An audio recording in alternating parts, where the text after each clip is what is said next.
Hello dear friends, good morning to all. आज हम discussion करेंगे 12 जून 2020 दैनिक जागरण। आज के दिन कौन कौन सी न्यूज है दैनिक जागरण में जो हमारे यूपीएससी एंड स्टेट पीसीएस के पॉइंट ऑफ व्यू से इंपॉर्टेंट है, उन सभी टॉपिक्स का हम डिस्कशन करेंगे। तो डियर फ्रेंड्स, आज हम डिस्कशन करेंगे दैनिक जागरण 12 जून 2020। तो 12 जून में कौन कौन सी ऐसी न्यूज है जो हमारे लिए इंपॉर्टेंट है, उन सभी का हम डिस्कशन करेंगे। तो डियर फ्रेंड्स, आप सभी के लिए आज एक मोटिवेशनल मैं कुछ बोलना चाह रहा था। तो कई बार हम पढ़ते रहते हैं, कई बार हमको थोड़ा सा निराशा भी होती है और कुछ न कुछ प्रॉब्लम्स चलती रहती है। उसके बावजूद हमें क्या करना पड़ता है, पढ़ना पड़ता है और हम बेहतर कर सकते हैं लाइफ में। उसी के लिए है सफर में धूप तो होगी, सफर में धूप तो होगी, जो चल सको तो चलो। सभी हैं भीड़ में, सभी हैं भीड़ में, तुम भी निकल सको तो चलो। सफर में धूप तो होगी मीन्स निराशा वगैरह जो भी चीजें आती है, कोई भी कठिनाइयां, तो सफर में धूप तो होगी, जो चल सको तो चलो। सभी हैं भीड़ में, तुम भी निकल सको तो चलो। राहें कहां बदलती है किसी के वास्ते, राहें कहां बदलती है किसी के वास्ते, तुम खुद को ही बदल सको तो चलो। तो इसलिए यूपीएससी की जर्नी ऐसी है जिसमें हम अपने आप को बदलें। अगर हमको निराशा है, अगर हम अपना टाइम खराब करते हैं, अगर हमको डिमोटिवेशन होते हैं, कोई सब्जेक्ट को लेकर प्रॉब्लम्स आती है, तो उसके अनुसार अपन को ढालना है और बढ़ते जाना है इस मंजिल की तरफ। तो ये आज आपके लिए थोड़ा सा मोटिवेशनल कोट है, तो इसका जरूर आप ध्यान रखें। तो आपदा के इस समय में इस वक्त को बनाना है टर्निंग पॉइंट। प्रधानमंत्री मोदी साहब के द्वारा क्या कहा गया है ये हम समझेंगे। तो यहां से हम एक पॉइंट निकालेंगे, वो है हमारा प्रधानमंत्री साहब ने कहा कि आत्मनिर्भर भारत। और प्रधानमंत्री साहब ने पहले भी कहा था कि आत्मनिर्भर भारत हमको बनाना है। तो यहां से हम एक जो पॉइंट है हमारा वो निकालेंगे, क्या फर्स्ट, आज जो हमारा फर्स्ट टॉपिक रहेगा डिस्कशन का वो रहेगा आत्मनिर्भर भारत। फर्स्ट यहां पर आत्मनिर्भर भारत। तो ये क्या होता है इसके बारे में हम डिस्कशन करेंगे। प्रधानमंत्री मोदी साहब ने कहा है, ये क्या है, बंगाल जो इंडियन चैम्बर ऑफ कॉमर्स की मीटिंग थी उसमें पीएम साहब ने कहा कि ये जो बीमारी वाला समय है, ये जो बीमारी वाला समय है, ये हमारा कहीं ना कहीं और बेहतर कर सकता है, और बेहतर कर सकता है। तो यहां समझना, यहां पर क्या है, प्रधानमंत्री साहब ने क्या कहा है कि हम और बेहतर कर सकते हैं। इंडियन चैम्बर ऑफ कॉमर्स को संबोधित करते हुए पीएम साहब ने ऐसा कहा। तो ये आपको सभी को बहुत अच्छे से दिख रहा होगा। प्रधानमंत्री नरेंद्र मोदी गुरुवार को वीडियो कॉन्फ्रेंसिंग के द्वारा भारतीय चैम्बर ऑफ कॉमर्स के 95वें संविधान जो वो सत्र था वार्षिक, उसमें यहां पर जो इन्होंने कहा कि आर्थिक विकास में टर्निंग पॉइंट हो सकता है जो आपदा का समय है, और इसमें हम क्या कर सकते हैं ये हमारे लिए इंपॉर्टेंट है। हमें इस तरह से आत्मनिर्भर बनना है कि जिस भी चीज का हम आयात करते हैं उसका हम निर्यात कर सकें। दैट्स इंपॉर्टेंट कि हम जिस चीजों का आयात करते हैं, जिन चीजों का आयात करते हैं, उन्हीं सभी चीजों का क्या कर सकते हैं, हम निर्यात करें आने वाले समय में। तो ये हमारे लिए एक इंपॉर्टेंट टॉपिक था, तो इसे हम क्या करेंगे, डिस्कशन करेंगे। अगेन हम चलते हैं यहां पर, कोरोना को अब सामुदायिक संक्रमण नहीं, कोरोना का सामुदायिक संक्रमण नहीं, ये गलत है। सामुदायिक संक्रमण क्या होता है, पहले तो हम इसके ऊपर डिस्कशन करेंगे कि यहां पर जो बोला गया है कि कोरोना अब सामुदायिक संक्रमण नहीं, तो कम्युनिटी ट्रांसमिशन क्या होता है। कम्युनिटी ट्रांसमिशन क्या होता है, यहां पर जो लिखा हुआ है कि सामुदायिक संक्रमण इसका मतलब क्या होता है, ये हमें पता करना है। तो सेकंड जो हमारा पॉइंट रहेगा आज, सेकंड जो हमारा इंपॉर्टेंट पॉइंट रहेगा वो है हमारा क्या, सेकंड है कम्युनिटी ट्रांसमिशन। क्या है कम्युनिटी ट्रांसमिशन, क्या होता है, वैसे मैंने पहले भी बताया था, लेकिन कई लोग हमारे साथ नए जुड़ते रहते हैं, उन सभी को ये पता होना चाहिए कि कम्युनिटी ट्रांसमिशन क्या होता है। सेकंड टॉपिक आज हमारा ये रहेगा। आगे चलते हैं हम न्यूज़पेपर में, आगे हम चलते हैं तो देखते हैं कौन कौन से और पॉइंट है, जो हमारे यूपीएससी एंड स्टेट पीसीएस के पॉइंट ऑफ व्यू से इंपॉर्टेंट हो सकते हैं। तो यहां पर ये हमारा था पेज नंबर फर्स्ट, जिसमें हमने दो टॉपिक्स को सेलेक्ट किया है, एक आत्मनिर्भर भारत और दूसरा सामुदायिक संक्रमण। थर्ड है सैनिक और कूटनीतिक वार्ताओं का चलेगा दौर लंबा। यहां पर हमने पहले भी देखा था कि इंडिया एंड चाइना, यहां पर क्या है पूरा मामला, इंडिया एंड चाइना, और कहां पर, एलएसी को लेकर पूरा प्रॉब्लम चल रहा है। हम कई दिनों से इसके ऊपर डिस्कशन कर रहे हैं, कि लद्दाख में वास्तविक नियंत्रण रेखा पर अतिक्रमण को लेकर बने गतिरोध को कैसे इसका समाधान करें, ये हमारे लिए क्या था, इंपॉर्टेंट। तो इसका हम डिस्कशन करेंगे अगेन। और चीन को भारत की दो टूक कहा है कि द्विपक्षीय जो हमारे रिश्ते हैं तभी अच्छे होंगे जब हम इस अतिक्रमण का क्या करें, सोल्व करें। और स्थानीय स्तर पर कमांडर स्तर की बातचीत जारी है, दोनों देश वार्ताओं को सकारात्मक दिशा में आगे बढ़ा रहे हैं, ऐसे संकेत मिल रहे हैं। तो इसके बारे में हमने कई बार डिस्कशन किया है, कहां पर ये पूरी प्रॉब्लम चल रही है, उसके बारे में हमने अच्छे से डिस्कशन किया, हमेशा अच्छे से डिस्कशन किया है। कूटनीतिक सारे जो मामले हैं, कूटनीतिक जितने भी मामले हैं, वो आपको अच्छे से यहां से समझ में आ रहा होगा, आपको दिख रहा होगा कि कहां प्रॉब्लम चल रही है, वो सभी हम यहां से डिस्कशन करेंगे। तो न्यूज आपको अच्छे से समझ में आ गई होगी। अब चलते हैं हम नेक्स्ट हमारा जो टॉपिक रहेगा, यहाँ पेज नंबर फर्स्ट हो गया। एक आप याद रख सको तो यहां पर हमारे लिए जो कुछ इंपॉर्टेंट पॉइंट्स हैं कि आरक्षण जो है मौलिक अधिकार नहीं है। आरक्षण क्या है, सुप्रीम कोर्ट ने हाल ही में कहा है कि जो रिजर्वेशन है वो क्या नहीं है, फंडामेंटल राइट्स। तो पहले भी बोला था और अभी फिर बोल रहा है, और इसको हम सभी समझ भी सकते हैं कि रियल में आरक्षण क्या है, फंडामेंटल राइट नहीं है। रिजर्वेशन किसी भी की कोई भी दिया जाए तो रिजर्वेशन फंडामेंटल राइट नहीं है। बस इतना सा आपको याद रखना है, ज्यादा इसमें अपना दिमाग नहीं लगाना है। यहां पर हमारे लिए इंपॉर्टेंट है कि हाल ही में जो एक रैंकिंग निकाली गई, यहां से रैंकिंग देखना, international institution ranking framework, national institutional ranking framework, ये निकाला गया 2020। इसमें आईआईएससी जो बेंगलोर है, जो दूसरे नंबर पर है उस पर आईआईएससी बेंगलोर है, तीसरे पर आईआईटी दिल्ली है, और फर्स्ट पर है आईआईटी मद्रास। तो ये थोड़ा सा याद रखना, ये कौन जारी करता है, ये हमारे लिए इंपॉर्टेंट है। HRD, ministry human development resource, जो ministry of human development resources जो है वो एचआरडी, तो एचआरडी मिनिस्ट्री है, HRD human resource development ministry. तो एचआरडी मिनिस्ट्री के द्वारा निकाला जाता है। यहां पर समझना, जो मेन इसमें इंपॉर्टेंट है वो 5 आधारों पर निकाला जाता है। हमें इससे कोई लेना देना नहीं है, हमारे लिए केवल इंपॉर्टेंट है कि 5 बिंदुओं पर हम जारी करते हैं। उसमें एक है कि किसी शिक्षण संस्थान में, फर्स्ट, शिक्षक, शिक्षण और संस्था के संसाधन कैसे हैं। दूसरा, व्यावसायिक अभ्यास यहां पर कैसा है, मींस अनुसंधान और व्यावसायिक अध्ययन कैसा है, यहां पर परिणाम कैसे मिलते हैं, और यहां की धारणा मींस सस्टेनेबल कैसी है, और वहां तक उस संस्थान तक पहुंच और उसकी विशेषता कैसी है, मींस कितना आसानी से वहां एडमिशन मिल जाता है, लोगों तक पहुंच कैसी है उसकी धारणा। यहां पर पीआई और यहां पर स्नातक जो ग्रेजुएशन के परिणाम कैसे आते हैं। शिक्षण मींस टीचिंग, शिक्षक मींस टीचर, टीचिंग, और संसाधन रिसोर्सेज, ये 5 आधार हैं। तो कभी भी स्टेटमेंट बना सकता है यूपीएससी कि कौन जारी करता है और किन आधारों पर निकाला जाता है। तो सीधे से सिंपल से याद रखना, परिणाम भी है, संसाधन भी है, शिक्षण भी है, शिक्षा भी है, अनुसंधान भी है, उसके बाद पहुंच और विशेषता भी है, कोई स्पेसिफिक पहुंच हो या विशेषता हो, इन आधारों पर निकाला जाता है। इससे ज्यादा यहां पर आपको ध्यान रखने की जरूरत नहीं है, एक जो इंपॉर्टेंट पॉइंट है, इतना सा याद रखना कि आर्टिकल जो 32 है वो क्या है, इसको हम देखेंगे। आर्टिकल 32, तो यहां से एक और हमारे लिए पॉइंट हो जाता है आज का डिस्कशन का, पेज नंबर 1 से, वो है आर्टिकल 32। तो ये क्या है, ये भी फंडामेंटल राइट है, तो इसको जानना बहुत जरूरी है आप लोगों के लिए, आर्टिकल 32।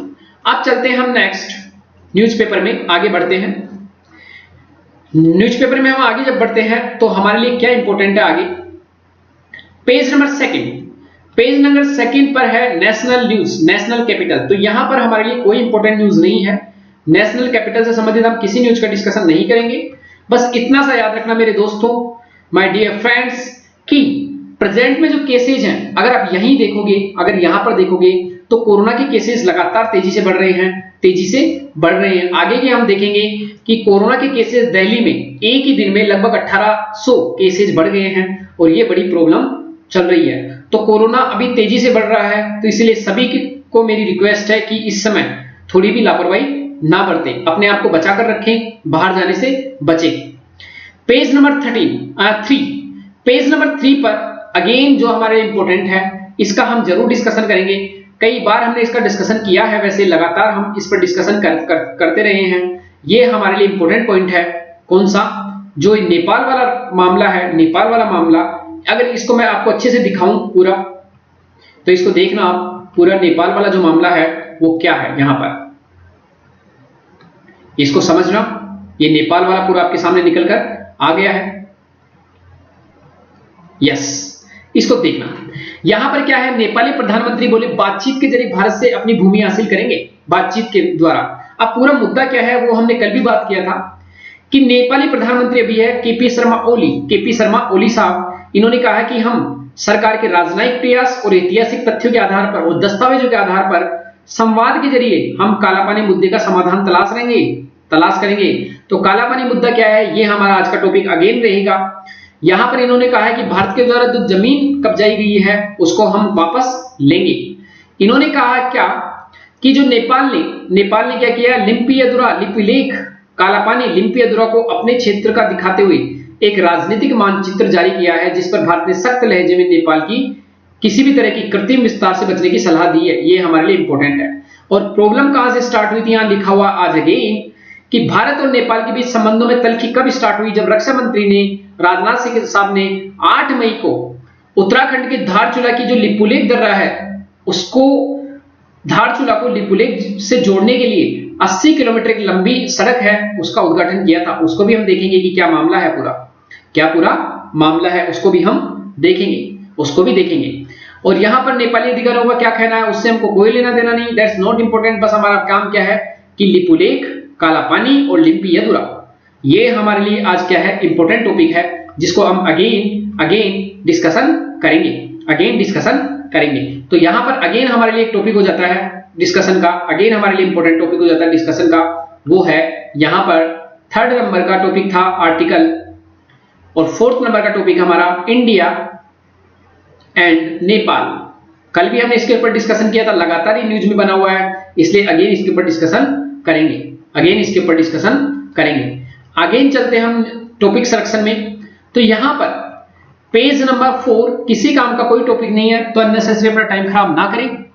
यहां पर सिर्फ इतना सा याद रखना है, देखो कि दिल्ली में कोरोना के रिकॉर्ड 1877 मामले आ गए हैं, 1877 मामले और 101 मरीजों की मृत्यु हो गई है। तो ये समझने वाली बात है कि तेजी से मामले बढ़ रहे हैं पूरे इंडिया में, और अकेले दिल्ली में 1877 मामले आ गए।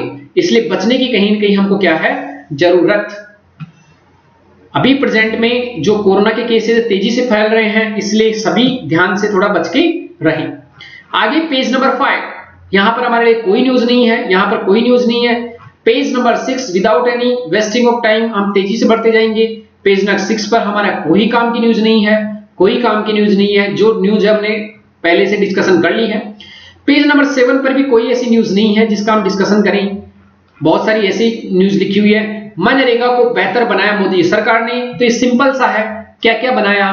तो सबसे इंपॉर्टेंट हम यहां कह सकते हैं कि पहले क्या होता था कि मनरेगा के जो काम करने वाले थे उनको सैलरी क्या दी जाती थी, नगद दी जाती थी। लेकिन अब सैलरी कैसे दी जाती है, अब जो सैलरी दी जाती है, तो यहाँ इंपॉर्टेंट जो पॉइंट है उनको आप देख सकते हो कि ज्यादा ये थोड़ा राजनीति से प्रेरित लिखा हुआ है आर्टिकल हमको, लेकिन थोड़ा सा इसकी अच्छी जो चीजें हैं वो निकालनी है। क्या कि अब क्या हुआ, एक कि भारत ने जो ग्रामीण स्वच्छता कवरेज है, मींस पूरा ग्रामीण स्वच्छ हो गया है, वो हमने प्राप्त कर लिया है। एक तो यहां पर जो लिखा हुआ है स्वच्छता कवरेज, एक समय स्वच्छता कवरेज जो था हमारा देश का केवल 39% था, लेकिन अगर अभी प्रेजेंट में लगभग 95% से ज्यादा स्वच्छता कवरेज हो गया है। ज्यादातर हमारे गांव जो हैं वो स्वच्छ हो गए हैं, और इसी के तहत किसके तहत, स्वच्छ भारत मिशन के तहत ये सभी पॉसिबल हुआ। अगेन जो हम यहाँ इंपॉर्टेंट था कि पहले क्या होता था, उसके अलावा गांव में विद्युतीकरण हो गया पूरे 100% गांव में। ऑप्टिक फाइबर लाइन जिसके द्वारा हाई स्पीड नेट आएगा वो लगाया जा रहा है, इसका भी आप याद रखना। तो यहां से एक जो इंपॉर्टेंट है ऑप्टिक फाइबर लाइन, इसका मैं आपको बता दूंगा कि क्या है, भारत नेट परियोजना यहां से हम पढ़ेंगे, भारत नेट परियोजना। तो अगेन एक इंपॉर्टेंट टॉपिक आ जाता है हमारे लिए 5 नंबर का, वो है भारत नेट परियोजना। ये क्या है, इसके बारे में हम डिस्कशन करेंगे। अगेन हम चलते हैं नेक्स्ट टॉपिक्स पर। यहां पर नेक्स्ट टॉपिक कौन सा है, जो महानरेगा की बातें हो रही थी, तो महानरेगा के लिए जो इंपॉर्टेंट पॉइंट है एक, वो सिर्फ एक याद रखना कि पहले इसमें क्या होता था, पहले इसमें भुगतान क्या होता था, नगद होता था, नगद भुगतान होता था। लेकिन अभी क्या होता है इसमें, अभी क्या होता है, इलेक्ट्रॉनिक प्रणाली से भुगतान होता है। मींस अब डायरेक्टली क्या हो, ई बैंकिंग सिस्टम से डायरेक्टली खातों में पैसा जाता है, इसलिए हमारे लिए इंपॉर्टेंट है। साथ में आजकल क्या कर दिया है कि जितने भी हमारा बहुत सारे ऐसे काम किए गए हैं पंचायती स्तर पर कि पैसा डायरेक्टली पंचायत के ज्यादा हाथ में रहता है, रिसोर्सेज के ऊपर। पहले सेंट्रल जो गवर्नमेंट, उसके बाद स्टेट गवर्नमेंट पर ज्यादा मदद के लिए जिम्मेदार रहते थे। लेकिन अब क्या हो गया, महानरेगा की जो ज्यादातर पैसा है वो किसके हाथों में जाता है, जो स्थानीय निकाय पंचायतें, वो डायरेक्टली अब इसको देखती है। और यहाँ पर जो पहले देखो ये सभी नहीं होता था, हाथ था, यहाँ पर इन्होंने दिखाया कि महानरेगा में रोजगार, मनरेगा, उसके बाद शौचालय, स्वच्छता, प्रधानमंत्री आवास योजना, किसानों की आय, उज्ज्वला योजना, ये सभी किसके द्वारा लेकर आई, मोदी गवर्नमेंट। तो यहाँ पर बीजेपी का एक निशान बनाया हुआ है, तो आपको डायग्राम भी समझ में आना चाहिए। तो ये सिंपल सा एक एडिटोरियल है जिसको आप पढ़कर क्या कर सकते हो, सिंपल समझ सकते हो, ज्यादा इसमें दिमाग लगाने की जरूरत नहीं है। अवसर और इच्छा शक्ति, ये सेम वही है जो चैंबर ऑफ कॉमर्स था बंगाल, उसी के द्वारा जो हाल ही में किया गया है प्रधानमंत्री मोदी साहब ने, जो पहले पेज पर हम पढ़े थे उसी को लेकर पूरा है, जिसमें आत्मनिर्भर भारत की हम आज डिस्कशन करेंगे।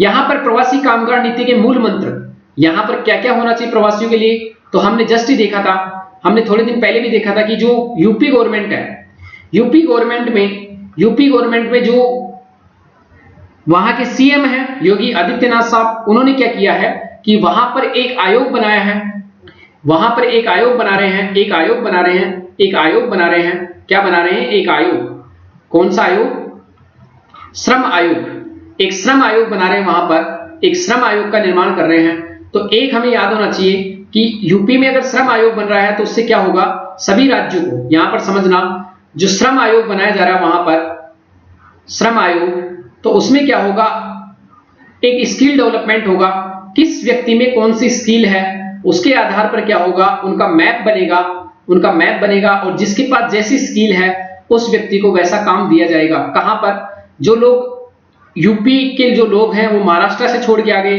या किसी अन्य राज्य से छोड़कर आए हैं, उनको अब क्या देंगे, यूपी में ही जॉब देने की पूरी बात चल रही है। तो ये पूरा मामला है जहां पर श्रम आयोग बनाया जा रहा है। साथ में जो कानून है उनको थोड़ा सिंपल बनाया जा रहा है। बाल श्रम के बारे में एक आर्टिकल हम पढ़ेंगे, एक आर्टिकल है बाल श्रम के बारे में, उसका याद रखेंगे कि बाल श्रम का पूरा मामला क्या है, ये भी हम एक बार यहां पर हम डिस्कशन का मामला रहेगा। तो बाल श्रम ये हमारे लिए आज का एक टॉपिक रहेगा। आर्टिकल 24 इसमें आता है, तो इसके बारे में हम डिस्कशन करेंगे। आर्टिकल 24 यहां पर 6 नंबर का जो हमारा टॉपिक रहेगा वो है आर्टिकल 24।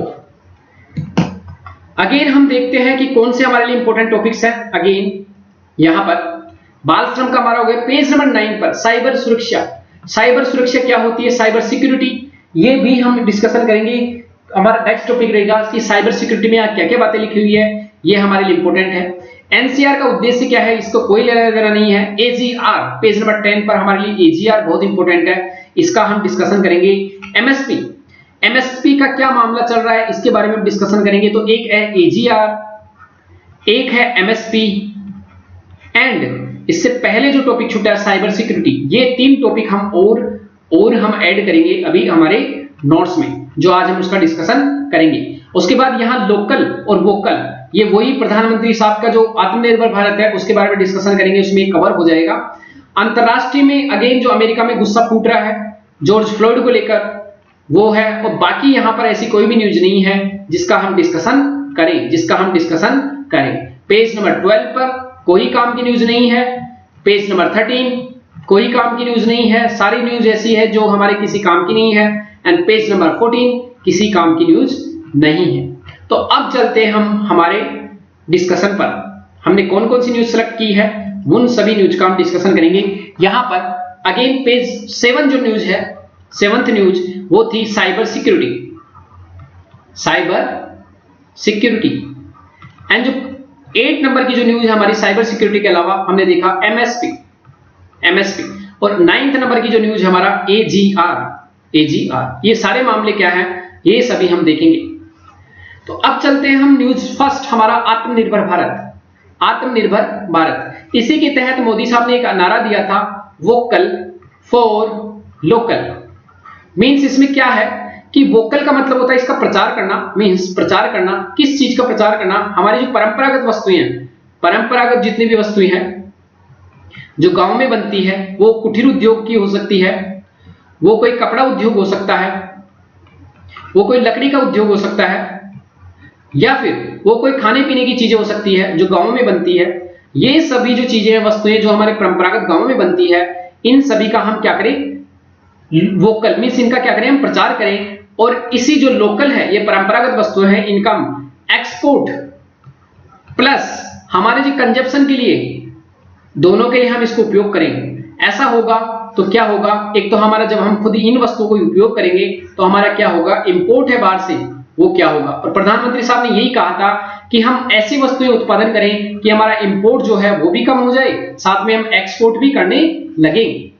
अब एक्सपोर्ट जब होगा, जब इंपोर्ट कब होगा, अब यहां पर समझते हैं क्या पूरा मामला, कि जब आत्मनिर्भर भारत है उसमें दो बातें हैं कि अगर हमारा इंपोर्ट जो है बाहर से वो कम हो रहा है और हमारा एक्सपोर्ट जो है वो बढ़ रहा है। तो इंपोर्ट जब कम होगा, मींस हम बाहर से कम सामान मंगा रहे हैं, मींस हम बाहर पैसा कम खर्च कर रहे हैं, और जब एक्सपोर्ट होगा तो हमारे पास बाहर से पैसा ज्यादा आएगा। तो दोनों ही कंडीशन में हमारे पास क्या होगा, हमारा जो फॉरेक्स रिजर्व है, फॉरेक्स रिजर्व वो क्या होगा, बढ़ेगा। साथ में जब हम एक्सपोर्ट ज्यादा करेंगे तो हमारे यहां पर आय होगी, विदेशी आय, वो क्या होगी, बढ़ेगी। साथ में जब एक्सपोर्ट बढ़ेगा तो हमारे यहाँ इंडस्ट्री लगेगी एक्सपोर्ट के लिए, साथ में जब एक्सपोर्ट के लिए इंडस्ट्री लगेगी तो हमारे यहाँ कईयों को रोजगार मिलेगा। रोजगार जब मिलेगा तो उसी के साथ हमारे यहाँ क्या होगा, नए नए उद्योग धंधे लगेंगे, रोजगार मिलेगा तो सेवा मींस गुड्स और सर्विसेज, इनका भी उत्पादन होगा, तो हमारा जीडीपी भी तेजी से बढ़ेगा। ये सभी कुछ पॉइंट्स हैं जो आत्मनिर्भर भारत के ऊपर डिपेंड करता है। लेकिन इसमें क्या क्या प्रॉब्लम्स है वो सभी इंपॉर्टेंट है। अगर हम देखें आत्मनिर्भर भारत के लिए हमें क्या क्या जरूरत होती है, 4 चीजों की हमें जरूरत होती है। हमेशा कोई भी उद्योग लगाएं तो हमें 4 चीजों की जरूरत होती है। एक है लैंड मींस जमीन, एक होता है कैपिटल, एक होता है लेबर मींस श्रमिक, और एक होता है एंटरप्रीन्योरशिप मींस उद्यमशीलता। लैंड का मतलब होता है जमीन, हम कोई भी उद्योग लगाएंगे तो हमें जमीन चाहिए, और इस जमीन को लेकर कई तरह की सरकारी प्रॉब्लम्स रहती है, जमीन उतनी आसानी से मिलती नहीं है। एग्जाम्पल के लिए जैसे टाटा नैनो पूरा अपना सामान और सब चीजें बनाने लग गई थी, उसके बाद उसको वेस्ट बंगाल छोड़कर गुजरात आना पड़ा जमीन को मामले को लेकर। अगर जमीन का मामला राज्य सही सुलझा लेती है और नियम अच्छे बना देती है तो हमारा उद्योग लगना सिंपल हो जाएगा। कैपिटल, यहां पर पैसा, कैपिटल का मतलब पैसा। लोन जब तक सस्ते नहीं मिलेंगे, क्योंकि शुरुआती जब कोई भी उद्योग लगाता है तो उसके पास इतना पैसा नहीं होता, उसको बाहर से इकट्ठा करना पड़ता है। लेबर श्रमिक, हमारे जो श्रमिक है उसके ऐसे लॉ बनने चाहिए ताकि श्रमिक जो है उनका शोषण नहीं हो। साथ में अगर श्रमिक अच्छे काम नहीं कर पाते हैं तो उनको हटा भी सकते हैं, तो ये दोनों टाइप के लॉ बने। और एंटरप्रेन्योरशिप का मतलब क्या होता है कि उद्यमशीलता मींस नए स्टार्टअप को आगे लाने के लिए नए युवा आए। जनरली हमारे इंडिया में लोगों में एंटरप्रेन्योरशिप की कमी है, मींस उद्यमशीलता की कमी है। मींस वो खुद नहीं चाहते, सभी लोग पढ़ लिख कर कलेक्टर बनना चाहते हैं लेकिन कोई भी उद्योग नहीं लगाना चाहता। सभी ज्यादातर क्या है, पढ़ लिख कर कलेक्टर बनेंगे, आईआईटीएन बनेंगे, डॉक्टर बनेंगे, लेकिन घर में ये नहीं सिखाया जाता कि किसी को उद्योग भी करना है, किसी को इंडस्ट्री खोलनी है, ये नहीं सिखाया जाता। तो ये कल्चर होना जरूरी है किसी भी देश में अगर हमको आत्मनिर्भर भारत बनाना है तो land, labour, capital and entrepreneurship, ये सभी हमें को बनाना है। तो ये आत्मनिर्भर भारत का एक क्वेश्चन था जो हमने किया।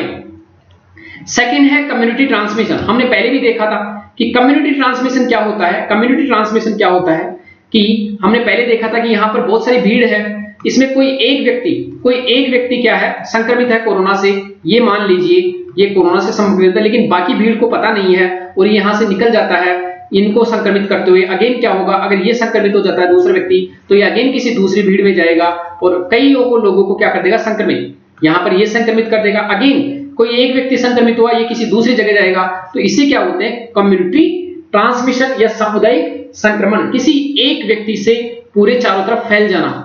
पहले तो क्या हो रहा था, पहले लोग घरों में लॉकडाउन थे तो बंद थे, इसलिए ज्यादा लोग टच में नहीं आ रहे थे, लेकिन जैसे ही लॉकडाउन खुला है अब कम्युनिटी ट्रांसमिशन का खतरा तेजी से बढ़ रहा है। आर्टिकल 32 क्या है माय डियर फ्रेंड्स, यहां पर समझना। आर्टिकल 32 क्या है कि अगर हमारे को संविधान में जो हमारा संविधान है इसमें हमको फंडामेंटल राइट्स मिले हुए हैं, इसमें हमें फंडामेंटल राइट्स मिले हुए हैं आर्टिकल 12 से लेकर 35, आर्टिकल 12 से लेकर 35। तो यहां समझना फंडामेंटल राइट्स।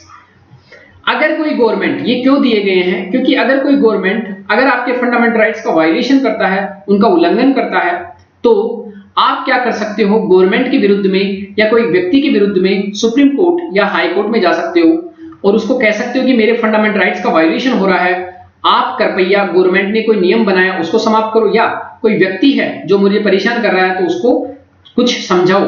जैसे अगर कोई व्यक्ति जातिवाद फैला रहा है या कोई व्यक्ति जो अस्पृश्यता है, अनटचेबिलिटी, अस्पृश्यता, उसको अगर फैला रहा है, जो आर्टिकल 17 में क्या है, मनाही है, ऐसा करता है और सुप्रीम कोर्ट हाई कोर्ट में आप जा सकते हो, आपके विरुद्ध फिर कार्रवाई की जाएगी। तो यहां पर क्या है, आर्टिकल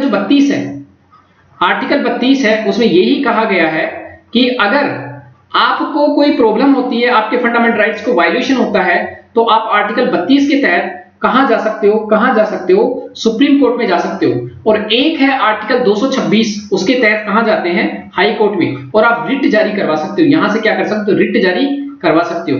तो रिट जारी करने की शक्ति सुप्रीम कोर्ट की आर्टिकल किसमें है, 32। और किस लिए जारी करती है, फंडामेंटल राइट्स का किसी का वायलेशन हो रहा है तो। इंडिया एंड नेपाल, इसका पूरा मामला क्या है, यहां समझना। इंडिया एंड नेपाल का पूरा मामला क्या है, पहले भी हमने डिस्कशन किया था इंडिया एंड नेपाल का पूरा। यहां पर इंडिया एंड चाइना का तो हमने पढ़ लिया, कई बार हमने डिस्कशन किया है कि इंडिया और चाइना का क्या पूरा मामला है। यहां पर सिक्किम, इंडिया चाइना का कहां है, सिक्किम, यहां पर लद्दाख, इन जगह प्रॉब्लम चल रही है। यहां पर अगर हम बात करें सीधा डायग्राम, तो यहां पर एक जो ये एरिया है लाइन ऑफ एक्चुअल कंट्रोल, ये है रेड लाइन की, यहां पर गोलान वैली है, गोलान घाटी, यहां पर है हॉट स्प्रिंग रीजन और यहां पेंगोंग लेक। यहां पर सभी जगह जो पूर्वी लद्दाख है, यहां पर चाइनीज आर्मी और इंडियन आर्मी आपस में क्या है, प्रतिरोध की हुई है, स्टैंड ऑफ चल रहा है दोनों आर्मी के बीच में। तो एक इंपॉर्टेंट कॉन्सेप्ट था हमारा, जो एक इंपॉर्टेंट कॉन्सेप्ट है इंडिया एंड नेपाल का क्या मामला था कि हम पहले जब हमको कैलाश मानसरोवर जाना रहता था तो हम यहां से निकलते थे सिक्किम के नाथुला रीजन से, और यहां से होते हुए हम कहां पहुंच जाते थे, कैलाश मानसरोवर। लेकिन गवर्नमेंट ऑफ इंडिया ने क्या किया कि यहां पर देखना, ये इंडिया का मैप है, ये चाइना का मैप है, यहां पर नेपाल का मैप है, और यहां पर अगर बाउंड्री की बात करें तो ये बाउंड्री नेपाल की यहां तक, ये पूरी बाउंड्री, उससे ऊपर वाली जो बाउंड्री है ये चाइना की बाउंड्री है और ये इंडिया की बाउंड्री है। यहां पर एक स्थान है कालापानी, ये कालापानी रीजन है। हमने यहां से जो धारचूला डिस्ट्रिक्ट है किसका, नेपाल का, उसके पास से एक सड़क बनाई धारचूला से होते हुए यहां पर लिपू, जो कालापानी रीजन है, यहां पर कालापानी रीजन, इससे होते हुए हमने लिपू लेक जो पास है वहां से होते हुए कैलाश मानसरोवर पहुंच गए।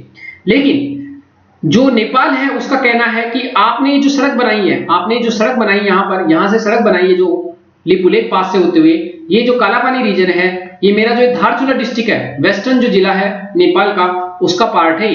मींस ये जो लिम्पियादुरा, साथ में लिपू लेक पास और ये जो पूरा कालापानी रीजन, ये 3 रीजन किसके हैं, नेपाल के। और नेपाल ने इन्हीं को लेकर एक मैप बनाया है और उसको संसद जो है वहां की, उसके सामने रखा है उसको अप्रूव करने के लिए। वहीं से लेकर दोनों देशों के बीच में क्या हुआ, ठना हुआ है। तो ये एक सिंपल सा कॉन्सेप्ट था जो हम 10-15 दिन से लगातार क्या कर रहे हैं, डिस्कशन कर रहे हैं। भारत नेट परियोजना 5वां नंबर का टॉपिक जो है वो है भारत नेट परियोजना क्या है, इसको समझना। हमारे इंडिया है, यहां पर इंडिया अगर सेंट्रल गवर्नमेंट है, सेंट्रल गवर्नमेंट के बाद यहां पर बहुत सारे राज्य हैं, और राज्यों में क्या है, अगर हम बात करें सिंपल सी बात करें कि क्या है पूरा मामला, तो यहां पर पूरा सेंट्रल गवर्नमेंट, एक पूरा इंडिया सेंट्रल गवर्नमेंट, उसके बाद स्टेट्स हैं बहुत सारे, स्टेट्स में भी क्या है, बहुत सारे डिस्ट्रिक्ट हैं, और डिस्ट्रिक्ट में बहुत सारे क्या है, गांव हैं। गांव है। तो ये समझो यहां पर अब होता क्या है, आप देखना समझना कि यहां पर सेंट्रल गवर्नमेंट, यहां से जो गवर्नमेंट्स है राज्य, तो राज्य में जो डिस्ट्रिक्ट है मेन वहां पर क्या हो रहा है, नेट की विस्तार है। नेट, अगर मैं जयपुर जिले की बात करूं, अगर मैं महाराष्ट्र में मुंबई की बात करूं, दिल्ली की बात करूं, या फिर आपके लखनऊ की बात करूं, क्या कहीं पर भी कोई भी स्टेट जिसका मेन, पटना की अगर बात करें, चेन्नई की बात करें, बेंगलुरु की बात करें, तो ये सभी जो मेन स्टेट है, उनके जिले हैं, बड़ी बड़ी सिटी, वहां पर नेट की परियोजना क्या है, मिस नेट जो है वो बहुत अच्छा हाई स्पीड में आता है। मीन्स आप जो नेट चलाते हो वो हाई स्पीड में आता है। लेकिन जो ये स्टेट्स हैं इनमें क्या है, डिस्ट्रिक्ट्स हैं, और डिस्ट्रिक्ट में छोटे छोटे मैं डॉट लगा रहा हूं वो क्या है, गांव है, इनमें नेट की सुविधा अच्छी नहीं है। तो सेंट्रल गवर्नमेंट ने क्या किया, सेंट्रल गवर्नमेंट ने सोचा कि अगर मैं कोई परियोजना बना रहा हूं, मैं कोई योजना बना रहा हूं, तो उसको गांवों तक पहुंचाने के लिए और ई गवर्नेंस को बढ़ाने के लिए कैसे मैं सरपंचों से डायरेक्ट जुड़ सकता हूं, उसके लिए हमें क्या जरूरत थी कि हम इन गांवों तक क्या करें, नेट पहुंचाएं, इन गांवों तक नेट पहुंचाएं। तो इन गांवों की हमारे लगभग 2.5 लाख पंचायतें पूरी इंडिया में, लगभग 2.5 लाख जो पंचायतें हैं, उन सभी पंचायतों में हम क्या करेंगे, एक हाई स्पीड नेट के लिए हमने एक ऑप्टिकल फाइबर, ये क्या होती है ऑप्टिकल फाइबर, एक फाइबर रहता है जो प्रकाश का जो परावर्तन रहता है उसके अनुसार टोटल रिफ्लेक्शन, पूर्ण परावर्तन, उसके आधार पर काम करता है। मींस इसकी स्पीड बहुत ज्यादा रहती है, तो नेट की स्पीड भी यहां पर बहुत ज्यादा रहेगी प्रकाश के वेग से।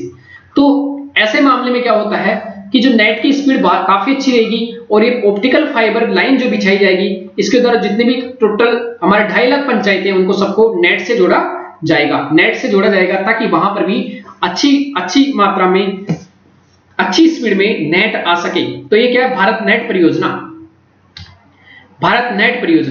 आर्टिकल 24, ये हमने पहले भी देखा था, मींस यहां पर डिस्कशन बस इतना सा करना है कि आर्टिकल 24 फंडामेंटल राइट है, और ये हमारे संविधान में कहा गया है कि बच्चों को यहां पर बच्चों में क्या है कि अगर कोई बच्चा 14 साल से कम है तो उसको किसी भी प्रकार का श्रम नहीं करवाया जाएगा, बाल श्रम। अगर कोई बच्चा 14 साल से ज्यादा है और 16 साल से कम है, अगर 14 से लेकर 16 के बीच में है, यहां पर आई थिंक 18 है, सॉरी यहां पर 18 है, यस, तो 14 से लेकर अगर 14 से ज्यादा और 18 तक है तो उसे किसी, जैसे बड़े बड़े जो खतरनाक हैं, जैसे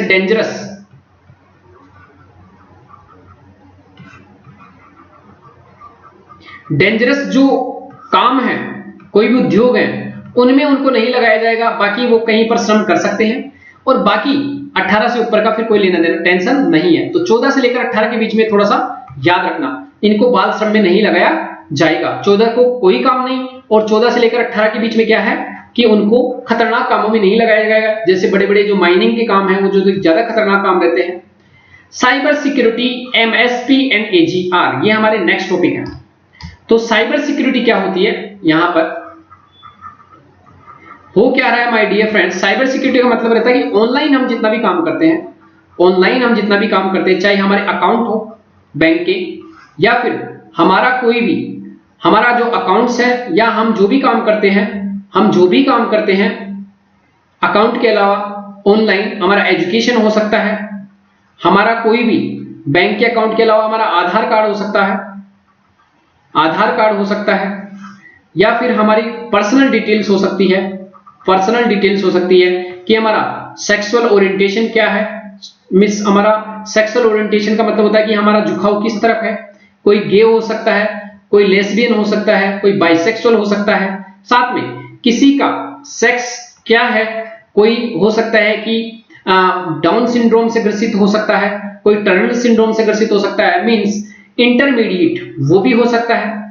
ये सभी कुछ जानकारियां हैं जो किसके तहत आती है, साइबर सिक्योरिटी के तहत। मींस अगर इनका कोई उल्लंघन करता है, मींस साइबर सिक्योरिटी जो है उसका कहीं ना कहीं उल्लंघन हो रहा है। अब साइबर सिक्योरिटी में क्या है मामला कि कई बार क्या होता है साइबर सिक्योरिटी में कि इन जो भी इंफॉर्मेशन है इनका लोग क्या कर लेते हैं, हैक कर लेते हैं।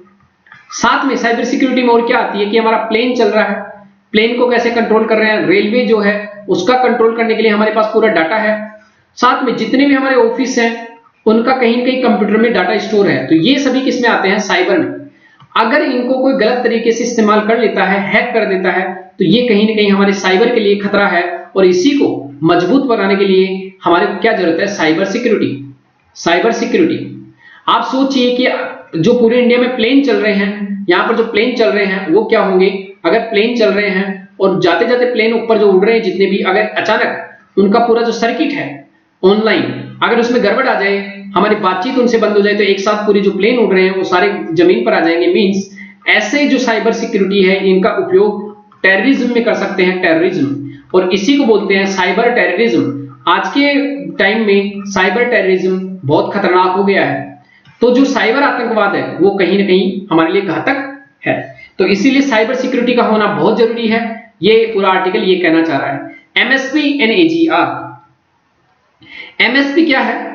एमएसपी क्या है? मेरा आपको अभी फोटो नहीं दिख रहा होगा, मेरा पिक नहीं दिख रहा होगा क्योंकि लाइट चली गई है, और अचानक लाइट चली गई है, बट डोंट वरी, आपको लेक्चर तो समझ में आ ही जाएगा। तो एमएसपी क्या होता है? कल भी हमने इसके एक दो दिन पहले भी हमने समझा था। एमएसपी मिनिमम सपोर्ट प्राइस क्या है? मिनिमम सपोर्ट प्राइस, और कल ही हमने इसको देखा था। अगर आपको और अच्छी बेहतर से इसको जानना है तो आप कल वाला वीडियो भी देख लेना कि मिनिमम सपोर्ट प्राइस, या कल नहीं हुआ तो परसों के दिन मैंने पढ़ाया था मिनिमम सपोर्ट प्राइस क्या होता है। इसमें क्या होता है कि कोई भी किसान अगर कोई फसल उगाता है तो उसको मिनिमम इतना पैसा दिया जाए गवर्नमेंट के द्वारा कि उसे नुकसान नहीं हो, और वो कितना होता है वो पैसा जितना दिया जाता है, वो उसकी जो लागत है किसान की, अगर उसकी लागत है 100 रुपए तो उसको कितना दिया जाएगा? 150 रुपए, मींस 1.5 गुना, तो 150 रुपए उसको दिया जाएगा। अगर मार्केट में माल का जो इसने 100 रुपए खर्च किए थे, अगर इससे 80 रुपए मिल रहा है तो उस समय, ऐसे समय में गवर्नमेंट एमएसपी के दाम पर अपना खरीद लेगी। और गवर्नमेंट कब खरीदती है? जब एमएसपी से कम अगर उसको बेचना पड़ रहा है अपना सौदा, मींस इसने 100 रुपए खर्च किए, इसको मिलना चाहिए 150 एमएसपी के हिसाब से, लेकिन इसको मार्केट में अगर 140 रुपए में मिल रहे हैं तो ये नहीं बेचेगा, ये डायरेक्टली किसको बेचेगा? गवर्नमेंट को। और गवर्नमेंट की कुछ संस्थाएं हैं जैसे एफसीआई, वो इसको खरीद लेती है। तो ये क्या है? MSP minimum support price, means वह न्यूनतम मूल्य जिस पर गवर्नमेंट किसानों के जो उत्पाद है उनको खरीद लेती है, तो ये क्या है? इंपॉर्टेंट हमारे लिए एमएसपी। अगेन जो एक इंपॉर्टेंट पॉइंट था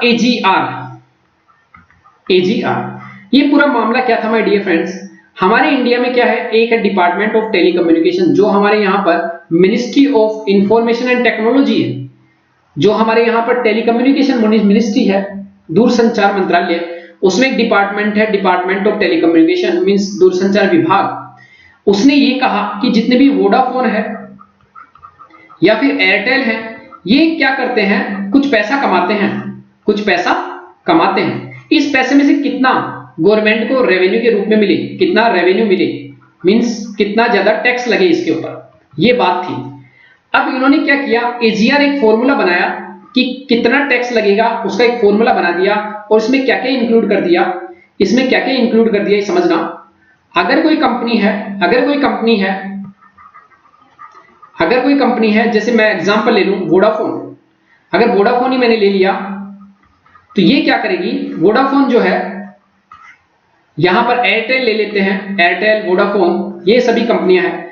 ये क्या करेगी? इसको दो तरीके से आय हो रही है, इसका पैसा जो जनरेट हो रहा है वो दो तरीके से हो सकता है। एक कि कोर ऑपरेशन, एक होता है इसका कोर ऑपरेशन, मींस इसका जो मुख्य ऑपरेशन है, जो मुख्य काम है वो क्या है? कि मोबाइल सेवा से पैसा आ रहा है। दूसरा इसका आ रहा है पैसा कहां से? जिसमें ये इसके पास जो पैसा था उसको इसने डिपॉजिट करवा दिया बैंक में, और डिपॉजिट करवाने के पास इसके पास क्या आ रहा है? इंटरेस्ट आ रहा है। दूसरा, इसने अपनी कोई संपत्ति थी, जैसे घर कोई भी, तो संपत्ति को क्या कर दिया? बेच दिया, या फिर हो सकता है कि ये अपनी कोई संपत्ति थी उसको रेंट पर दे दिया, रेंट पर, किराए पर। तो ये है नॉन कोर ऑपरेशन, ये इसके मुख्य काम नहीं है, इनको बोलते हैं नॉन कोर ऑपरेशन। तो ये कहा गया, जो डिपार्टमेंट ऑफ टेलीकम्युनिकेशन है उसने जब एजीआर फॉर्मूला बनाया कि कितना टैक्स देना पड़ेगा इन कंपनियों को, तो उसमें दोनों को आधार बना दिया कि आपने जो कोर ऑपरेशन से पैसा कमाया उसका भी आपको टैक्स देना पड़ेगा, और नॉन कोर से कमाया उसको भी टैक्स देना पड़ेगा। लेकिन कंपनियां जो थी एयरटेल, वोडाफोन, ये चिढ़ गई, उन्होंने बोला कि हम जो कोर ऑपरेशन कर रहे हैं उससे जो पैसा आ रहा है उसका हम टैक्स देंगे, ये तो हमारे अलग से हैं, इनसे आपको क्या लेना देना, तो इसका पैसा नहीं देंगे। लेकिन डिपार्टमेंट ऑफ टेलीकम्युनिकेशन अड़ गई कि नहीं, दोनों के जो पैसा कमा रहे हो आप दोनों जगह से, उनका आपको पैसा देना पड़ेगा। और ये मामला जो चला गया सुप्रीम कोर्ट में, ये 2007 का मामला था, 2007 से मामला लटका हुआ था और 2019 में सुप्रीम कोर्ट ने इस पर क्या सुनाया, अपना निर्णय सुनाया। सुप्रीम ने कोर्ट का कहा कि डिपार्टमेंट ऑफ टेलीकम्युनिकेशन है, जो कोर आपकी सर्विसेज है और नॉन कोर सर्विसेज है, इन दोनों से आपको अगर पैसा जो मिल रहा है, उन दोनों पर आपको पैसा देना पड़ेगा। किसको? गवर्नमेंट को। तो डिपार्टमेंट ऑफ टेलीकम्युनिकेशन यहां क्या हुआ, जीत गया और ये मामला पूरा सुप्रीम कोर्ट में था। लेकिन अभी हाल ही में क्या हुआ, थोड़े दिन पहले ही जो डिपार्टमेंट ऑफ टेलीकम्युनिकेशन है, इसने अगेन क्या किया कि जो पब्लिक सेक्टर यूनिट्स हैं, मींस जो गवर्नमेंट की यूनिट्स हैं, उनको भी एजीआर देने के लिए कहा है 4 करोड़ रुपए। इसी से सुप्रीम कोर्ट चिढ़ गई कि हमने तो केवल जो टेलीकॉम सर्विसेज कंपनी थी उनके लिए एजीआर निर्धारित किया था, लेकिन आप औरों से ऐसा नहीं ले सकते। तो ये पूरा मामला था जो आपको समझ में आ गया होगा माय डियर फ्रेंड्स, कि एजीआर का पूरा मामला क्या है, यूपीएससी 2019 को लेकर ये इंपॉर्टेंट पॉइंट है, इंपॉर्टेंट टॉपिक है। तो ये सभी इंपॉर्टेंट पॉइंट्स थे जिनका हमने डिस्कशन किया, जिसमें जो आत्मनिर्भर भारत है, प्रधानमंत्री मोदी जी का एक ड्रीम प्रोजेक्ट है आत्मनिर्भर भारत। कम्युनिटी ट्रांसमिशन क्या होता है इसके बारे में डिस्कशन किया। आर्टिकल 32 क्या है, फंडामेंटल राइट्स, जब आप लक्ष्मीकांत में पढ़ोगे तब वहां बहुत इंपॉर्टेंट है। इसके बाद India Nepal and Bharat net project क्या है, आर्टिकल 24 क्या है, ये भी आप फंडामेंटल राइट्स में पढ़ोगे। यहां पर साइबर सिक्योरिटी क्या है, एमएसपी मिनिमम सपोर्ट प्राइस और एजीआर, इसको बोलते हैं एडजस्टेड ग्रोस रेवेन्यू। मींस ये क्या है, हमने पहले भी देख लिया कि ये क्या है। गवर्नमेंट का जो डिपार्टमेंट ऑफ टेलीकम्युनिकेशन है उसका एक तरीका है, उसके पास एक मेथड है कि कैसे वो जो टेलीकॉम कंपनियां उनके टैक्स को कैलकुलेट करें। तो ये सभी पॉइंट्स थे जिनका हमने क्या किया, डिस्कशन किया। तो my dear friends, thank you very much for today's Dainik Jagran analysis. Thank you very much.